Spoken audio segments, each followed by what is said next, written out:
ये तो नहीं कंपनी बनी। धन्यवाद सर। वीरेन जी, क्या वाकई में इन लोगों ने मनी लॉन्ड्रिंग करके करप्शन किया है या फिर ये पॉलिटिकल हैरेसमेंट है?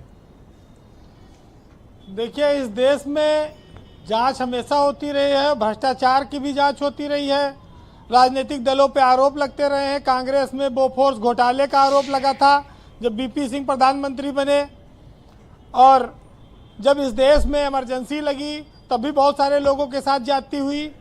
लेकिन कहा हमेशा ये जाता है कि हम किसी व्यक्ति के साथ बदले की भावना से कार्रवाई नहीं करेंगे, और कार्रवाई सब बदले की भावना से ही होती है। ये कहेंगे मंच से, लेकिन होगा उसका उल्टा। तो ये इस देश में जांच एजेंसियों का रोल हमेशा से बहुत बड़ा रहा है। आप इस बात को मानेंगे कि जो एक बार जेल चला जाता है इस देश में, वो बड़ा नेता बन जाता है। लेकिन जब से जांच एजेंसियों का इस्तेमाल ज़्यादा होने लगा, तब से नेता जेल जाने डरने लगे हैं, क्योंकि साल साल 2-2 साल जमानत नहीं मिलती है, तो वहाँ बड़ी समस्या आती है। अब बात आती है कि जो ईडी है, सीबीआई है, जो विभिन्न सारी एजेंसियां हैं, ये सत्ता के दबाव में काम करती हैं या ये स्वतंत्र रूप से काम करती हैं। तो ये जो पढ़ा लिखा आदमी है ये सब जानता है कि हर संस्था जो सरकार से जुड़ी है उसके और सरकार की इच्छाओं और भावनाओं का सम्मान करना पड़ता है। स्वायत्तता की बात कही गई है, हर जगह लिखी गई है, लेकिन जब कार्रवाई विपक्ष पर होती है तो शोर ये मचता ही है कि ये बदले की भावना से हो रहा है। ब्रजेश जी, एक अभी दिल्ली में शराब घोटाला हुआ था आम आदमी पार्टी वाला, जिसमें कई सारे लोग जेल में रहे, बाद में सबको धीरे धीरे जमानत मिल गई। वहाँ भी सीबीआई भी थी, ईडी भी थी।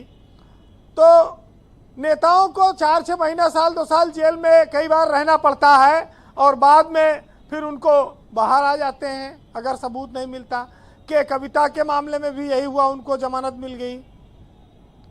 लेकिन जिसने पैदा किया दुरुपयोग उसी ने सिखाया। आपको ध्यान होगा कि जो वर्तमान के गृह मंत्री हैं, ये भी एक समय में इनके ऊपर भी सीबीआई लगी थी और इनको भी लंबे समय तक जेल में रहना पड़ा।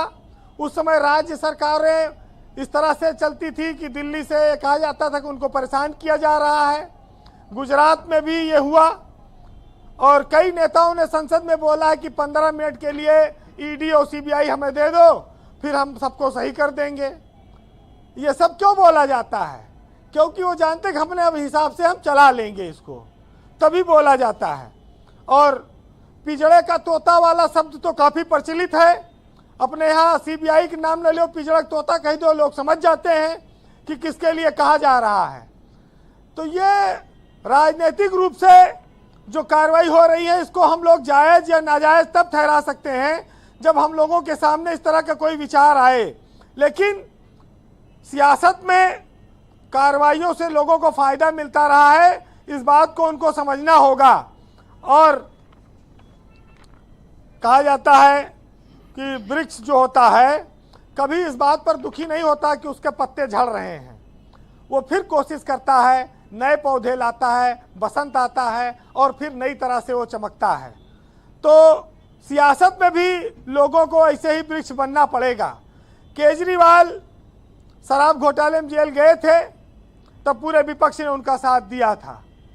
अभी तो राहुल गांधी या सोनिया गांधी के ऊपर ऐसी नौबत नहीं आई है, लेकिन चार्जशीट तो है।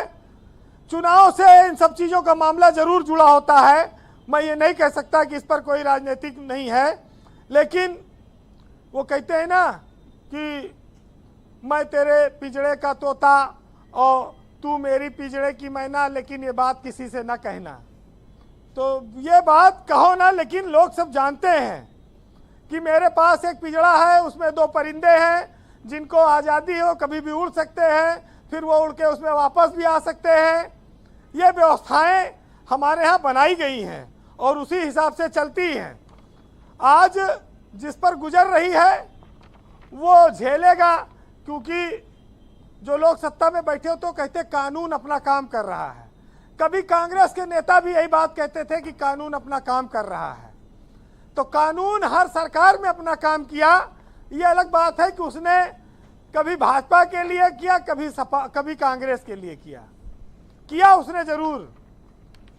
तो जो तथ्यों को तोड़ मरोड़ कर अपनी विपक्ष को बदनाम करके अपनी सत्ता चलाने की व्यवस्था रही है, ये कांग्रेस के जमाने से चली आ रही है और आगे भी ऐसे ही चलती रहेगी।